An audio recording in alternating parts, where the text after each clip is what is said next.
Welcome to Murder Mile UK True Crime. This isn't a video, it's an audio experience. The only images you'll need for this episode are these. So close your eyes, open your mind, and savour the sounds of Murder Mile. 2 students tortured because their killer couldn't recall 4 digits. Find out why on Murder Mile.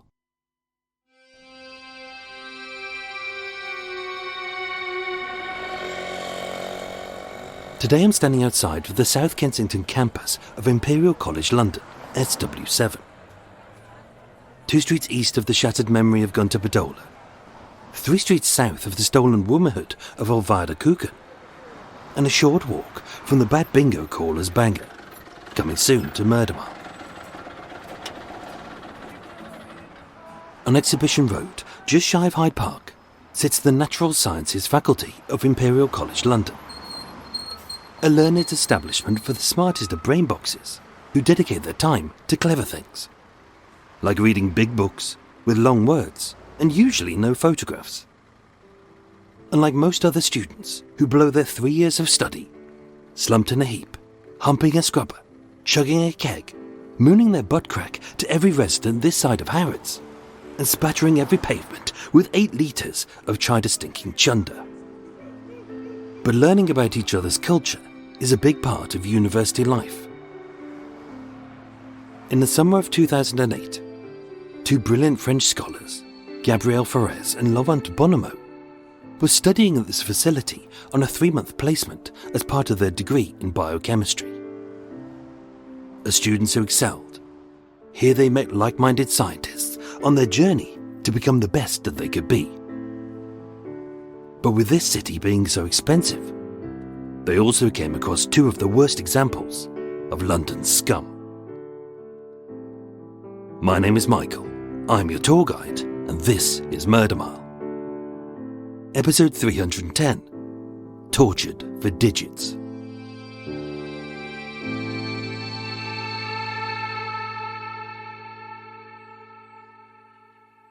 People are broken down into 2 groups, life's winners and life's losers. Gabriel Alain Daniel Ferez was destined to become one of life's winners. Born in 1985 in the leafy French village of Prouzel in Picardy, northern France, Gabriel was the eldest of 3 to Francois and Olivier, and together he was raised in a quaint little farmhouse surrounded by vineyards and beside the River Selle. They weren't wealthy, they lived simply, they had issues as many families do, and even though his parents had divorced, they maintained a stable life for their children's sake and raised them well. Filling their heads with life skills and ethical goodness, their hearts with positivity and hope, and their morals with the difference between right and wrong. As good parents raise good children, but bad parents don't. As a child whose father was a nurse, Gabriel couldn't help but become fascinated by science. And even before his teens, at the Louis Thulier Secondary School in Amiens, he shone at chemistry, physics and maths. And during his summer holidays, he volunteered as a technician at Amiens Hospital to educate himself further. He read avidly and travelled widely, taking part in an exchange program in Mexico. His father described him as the most intelligent, affectionate, wonderful son anyone could want. His sister said he was an exceptional boy who would do anything for anyone. And an ex-girlfriend stated, "He was my love, my treasure, and my best friend." He was liked by everyone, and for good reason. In 2006, Gabriel won a place to study biochemistry at the Polytechnique Clermont-Ferrand, one of France's most prestigious scientific institutions. And it was here that he would meet his new best friend, Laurent Bonomo. Likewise, raised right by his parents in Velo, a provincial village on the Côte d'Azur, Laurent Bonomo was described as a fantastic, fun-loving, exuberant guy. Said to be social, kind and funny, it's no surprise that he was elected student president, that he excelled in science, and by 2008, he was in his third year of a master's degree in biochemistry. And both he and Gabriel were described as two model students with such unblemished records and glittering futures. They were popular, well-liked, and as the director of the university stated, they were the ones who you knew would go on to great things. But for Laurent, it wasn't all about his degree, as 10 months earlier he'd fallen in love with Marie Berthet, a student at the University of Valenciennes. And as his father had said, he changed after meeting Marie. He became more responsible and was ready to settle down. And being so madly in love, with plans to marry her when their studies were over, in April 2008, Marie and Laurent entered a civil partnership. She called him her beloved Lolo. But their lives would change forever when he moved to London.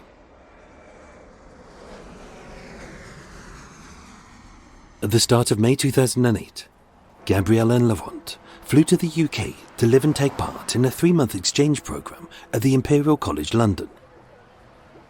Studying at the Natural Sciences facility beside the Science Museum and the Natural History Museum, they were here to research protein chains within DNA, but it wasn't all about the work. Quickly they became part of the university's union and clubs. As a polymath, Laurent rarely lost any chess championships, and they were described as mature and sensible. It was a fantastic opportunity for two bright students. But coming from rural French villages to a major metropolitan city would certainly have been daunting, especially in London. Built not by plan, but a history of plagues and corruption, blitz bombings and disasters, London is a city where the safest street often runs parallel to a gangland cesspool, and a millionaire's mansion may be next door to a dingy crack den. If you don't know London, you won't know where to go, how to walk there, and when to run like hell. And like many newcomers needing a place to stay in the city, they moved to where they could afford. Together they shared a small flat in South Norwood, far out of London near Croydon. But as Laurent wanted a little bit of privacy, for when his fiancée Marie came to visit, he moved to New Cross. South London has seen spikes and spirals of wealth and poverty across its varied and violent history. But with New Cross embracing a recent renovation, it has become a hub for creatives and the aspirational. But it is still surrounded by pockets of poverty, riddled with despair and deprivation, in places like Deptford. Gabriel's mother recalled calling him. He loved travelling and spent a year in the chaotic and often dangerous city of Mexico, but nothing prepared him for London. That year, 17 people had been stabbed to death in the city, mostly by morons with no brain cells, just big knives and bad attitudes. Thankfully, Laurent found a nice place in New Cross, in a quiet cul-de-sac occupied by students and young professionals. It was a ground floor flat at 12 Sterling Gardens in Admiral Court. Built in the 1990s, it was clean and affordable. And although one resident later said, "You hear of trouble around here, gangs and things, but if you keep your head down you'll be alright." And that's exactly what these boys did. Gabriel's grandmother said he was finding life tough in London. He was lonely, and Gabriel and Laurent were looking forward to getting back to France. They had been in London for just 6 weeks, but they would never return home alive.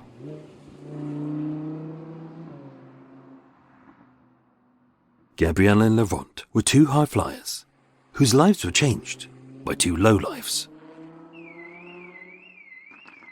Daniel Sonnex, nicknamed Dano, DD, and even Mad Dog by the morons who praise his bad deeds, was a pointless waste of space who never had a chance to succeed, being raised by such bad parents. By 2008, his dad, Bernard Sr., had amassed 26 convictions and had been in prison 6 times for robbery, burglary, theft, firearms and drugs offences. with 47 charges for protection rackets he ran in pubs and bars. Bernard and the Sonnex family were said to be infamous, but you rarely see an old and wealthy criminal, as mostly they end up broke as a bigger badass takes over their scams and relegates them to petty pinching or an early grave, which is why they lived in a crappy house on Etta Street in Deptford. According to Daniel Sonnex, his dad drank heavily and was erratically violent. He'd kick us all out into the street in his rages. People were always coming round asking for money and trying to get him. They were known to social services, and the police regularly raided the house looking for drugs and guns. It's no surprise that, age 10, Sonnex was excluded from primary school, and although he was meant to be educated at a tuition centre for a few hours a day, he spent his childhood drinking, smoking cannabis, and in his early teens he became a thief, a burglar, and had a £100 a day addiction to heroin and crack. His parents had made him into this monster, which is not to excuse him for his brutal and sadistic crimes, as even those with the worst background have flourished, as all it takes is brains and courage. As for his siblings, Sonnex's sister Louise, a mum of 2, received a 5-year sentence for GBH, having broken her dad's girlfriend's arm with a golf club, and a conviction for glassing a woman, threatening, "I'll open her up like a can of beans," when the woman accused her brother Bernard of rape. By 2008, Bernard Jr., his brother, had served 10 prison terms for 34 offences, including robbery, aggravated burglary, and witness intimidation. And he once shoved the barrel of a gun into the mouth of a pub DJ for not playing Bob Marley. So again, it's no surprise that Daniel Sonnex wasted his life and became a useless thug and drug addict. In 2003, age 17, he was sentenced to 8 years at Portland Young Offenders Institute for wounding with intent, resisting arrest, attempted robbery, wounding, and 4 charges of violent robbery. He served 5 years, of which he served long periods confined in segregation, owing to his bad attitude and his violence to other prisoners and staff. He was transferred several times between Reading, Aylesbury and Feltham. And when he attended an anger management class, he later stated, "It only made me angry." He was a kid who'd spent the first part of his adulthood in prison. And although he was already being seen as a danger to society, it was a catalogue of failures which kept this killer on the streets.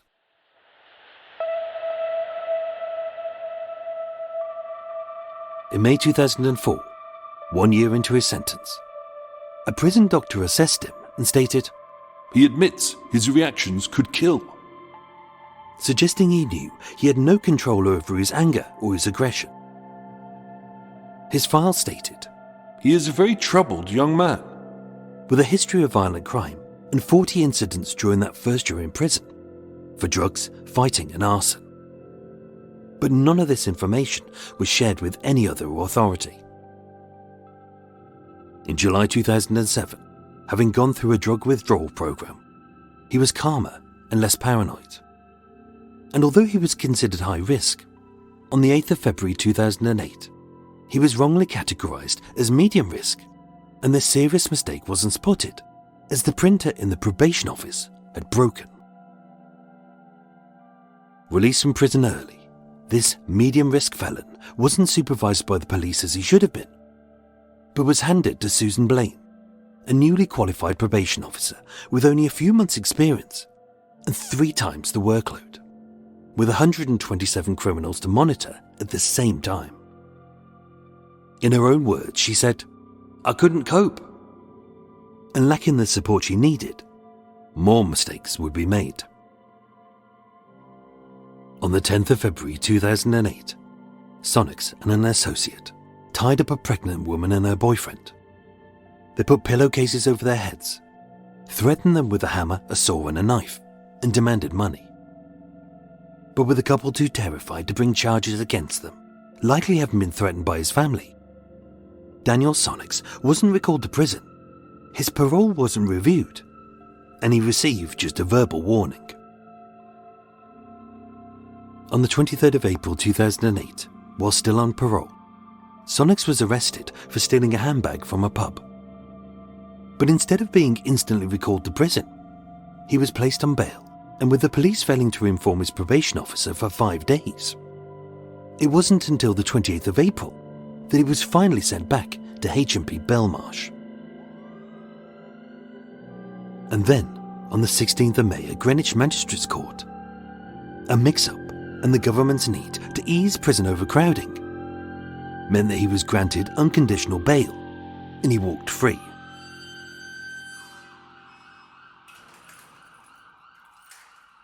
Two weeks later, on the 1st of June, an arrest warrant was issued, but the police failed to execute it for 16 days.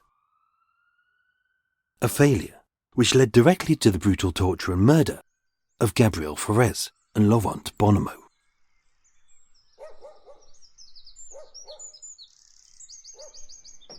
The crime itself began as innocently as any other, as this wasn't an act of hatred, but opportunism. When on Monday the 23rd of June 2008, at roughly 6 a.m, while Laurent was taking a shower in his ground floor flat at 12 Sterling Gardens, a burglar entered via an open window and stole his laptop. It wasn't worth much. He thought little of it, and although the police dusted for fingerprints, it was never recovered. A few days later, on Sunday the 29th, with a theft at the back of his mind, Gabriel and Laurent went to Wimbledon to watch the tennis. With the sun warm and the air cool, they walked along the River Thames, chatting about life and science. Laurent was excited as his girlfriend Marie was staying the next day, and having caught the district line to Cannon Street and a train to New Cross, at 9 p.m, they grabbed a McDonald's and headed home. That night, in the flat, the two sat playing games on the PlayStation, and by midnight, with Laurent on a pull-out bed and Gabrielle beside him on the futon, feeling tired, they both headed off to sleep. It was a night as ordinary as any other. But elsewhere in the city, bad people were doing bad things. 34-year-old Nigel Edward Farmer was described as a wannabe bad boy. He wanted people to respect him and thought that he had to be feared, but he was in way too deep. Booted out of his own home by his girlfriend, the mother of his 2 children, Farmer was crashing on Sonnex's sofa at their Ep310 Street home in Deptford, and it was said he was intimidated by the Sonnex brothers. He was their bitch. 12 years Daniel Sr., Farmer had one conviction, a 3-year sentence in 1997 for a knife-point robbery, having also developed a £100 a day cocaine and heroin habit, which totalled £36,500 a year. On the 25th of May, 1 month before the double murders, Farmer checked into Oxley's, a psychiatric unit in Woolwich, having slashed his wrists. But he discharged himself 4 days later, claiming he was still feeling low. On the night of Sunday the 29th of June, Sonnex and Farmer had been drinking heavily, addling their tiny brains with a cocktail of cannabis, cocaine and ecstasy. And having been robbed of the coke that they planned to sell, they burgled several houses in Sittingbourne, but blew the money they stole on drugs. It's baffling they didn't get caught, as with neither man wearing black, but dressed to go out boozing, with Sonnex in a natty 2-piece jeans and jacket with a flat cap like a poor man's Guy Ritchie, and Farmer like the loser of a Bez from Happy Mondays look-alike competition. They stuck out like sore thumbs. But as burglars do when they're desperate, broke, and willing to steal anything for a hit, they returned to the scene of an old crime, knowing that the items they'd already nicked would have been replaced. At around 5 a.m, roughly around dawn, Sonnex and Farmer sauntered into Admiral Court in New Cross. It was quiet, empty, and with the window of the living room to flat 12 of Sterling Gardens slightly ajar as the night was still warm. As Sonnex claimed he kept watch. Being his patsy, Farmer was ordered inside. Gabriel and Laurent were fast asleep when Farmer crept in. He didn't know them. He'd never met them. He didn't give a crap about their achievements, or that one of them was to be married soon. All he cared about was swiping their new laptop, getting out and seen as all burglars are cowards, and selling it to buy drugs. The problem was that Farmer was utterly useless as a burglar. Within seconds, he'd knocked over a glass off the windowsill, causing Gabriel and Laurent to wake with a start. Later blabbing to the police, Sonnex claimed, I heard him shout, D, come in, I need a hand.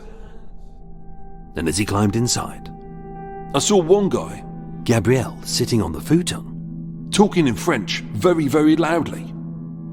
As Farmer held Laurent in a headlock, his hand around his neck, pushing his head on the pillow of the bed, aggressively saying, stay down, stay down. I grabbed the other one, who wasn't fighting back. All of this Sonnex claimed to recuse himself of the most heinous of crimes, which Farmer flatly refuted.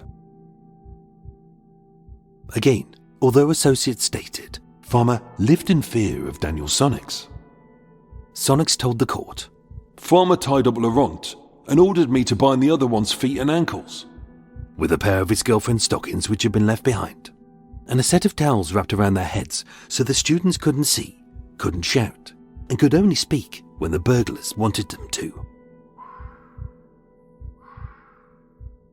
Gabriel and Laurent were smart. They knew not to excite or anger these jittery and aggressive addicts.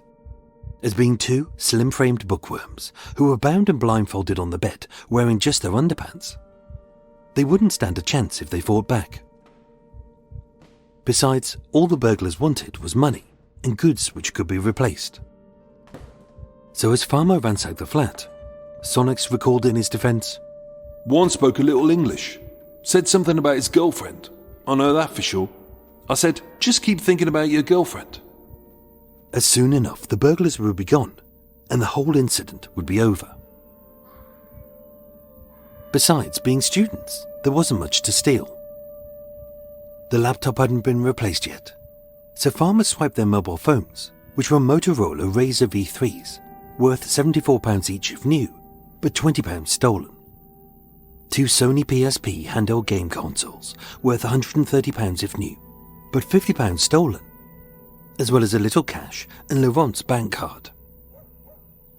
Again, both men were smart, so when Sonnex claimed that Farmer asked for the PIN number, Laurent was very compliant and gave him those 4 meaningless digits. As only able to withdraw £200 a day, it would be stupid to lie, especially as they knew that these burglars wouldn't leave once they got it. And that's exactly what they did. With Farmer holding the 2 students hostage with a kitchen knife to their throats, Sonnex walked to the ATM at the Western Union on nearby Deptford High Street. So proud was Farmer of his pathetic little heist that he phoned Bernard, Daniel Sonnex's brother, to brag, and was heard shouting at one of the terrified students, "Shut your fucking mouth or I'll cut your hand off." Of course, this was where an education would have been useful. But having left school age 11, learned nothing from his dad but theft, spent most of his childhood on drugs, and almost all of his adulthood in prison. When Sonnex popped the cash card into the ATM, he only had to remember 4 simple numbers. But he couldn't. He hadn't written them down. He didn't think to phone Farmer, and instead, getting angry at the ATM, he took a guess at the PIN number, but he was wrong. He took another punt at the digits, but again he cocked up that. And as the brainless junkie jabbed at the keypad, hoping that he'd miraculously solve this 1 in 1,000 chance of getting the code right, instead he messed that up, and the ATM swallowed the card. With it stuck inside the belly of this alarm system, he left with nothing, not even his dignity. It was his fault, all of it. But as a paranoid addict from a criminal family who understood nothing but violence, he couldn't see his own failure, as to him there were only two people to blame for his lack of brains.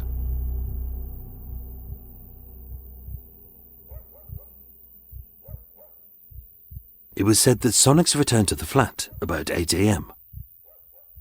And that's when the torture began.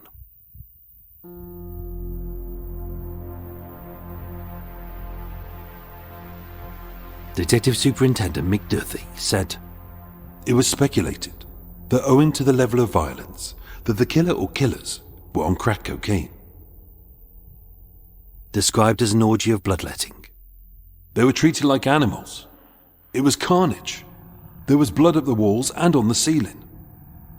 As they were tortured for any items of value, but they'd given all that they had. 2 phones, 2 game consoles, and a cash card. With a pitiful haul of just £140, which would barely buy these addicts half a day's drugs each, Sonnex fury was unleashed.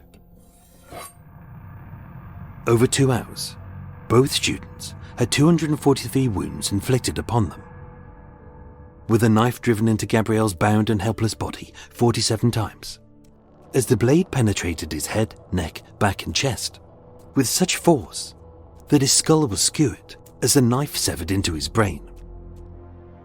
And with farmer stating of Laurent, He just wouldn't die. Being stabbed with a sadistic and sustained ferocity, that same knife would be plunged into his brain and body 196 times, almost 100 of which occurred after he was dead. At about 10 a.m., 5 hours after they had entered, with next to nothing in their pockets, the flat and the bodies were soaked in petrol, set alight, and as smoke and flames licked out of the window, 2 bangs were heard, so loud that they startled the neighbours. And upon arrival, the fire brigade made a grisly discovery.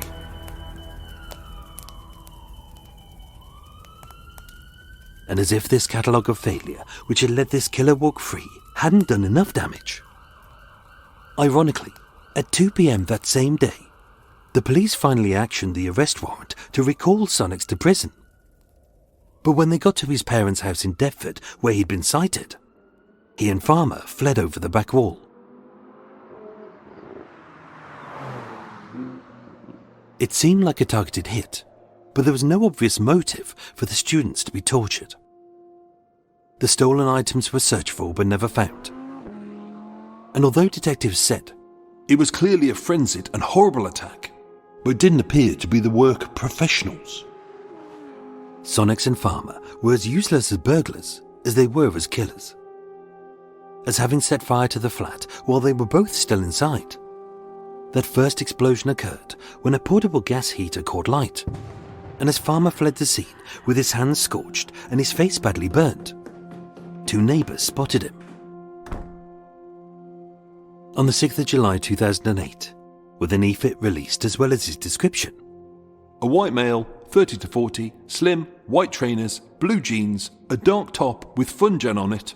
like a piss-poor Bez impersonator. The next day, realising he was licked, he handed himself in at Lewisham police station. Or at least he tried to. As being the final insult in this catalogue of failures, he had to wait to be seen, as the receptionist thought he was joking.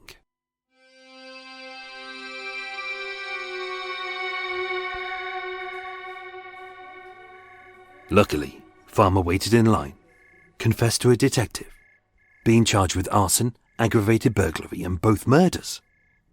With no honour amongst thieves, he gave up the name of Daniel Sonnex.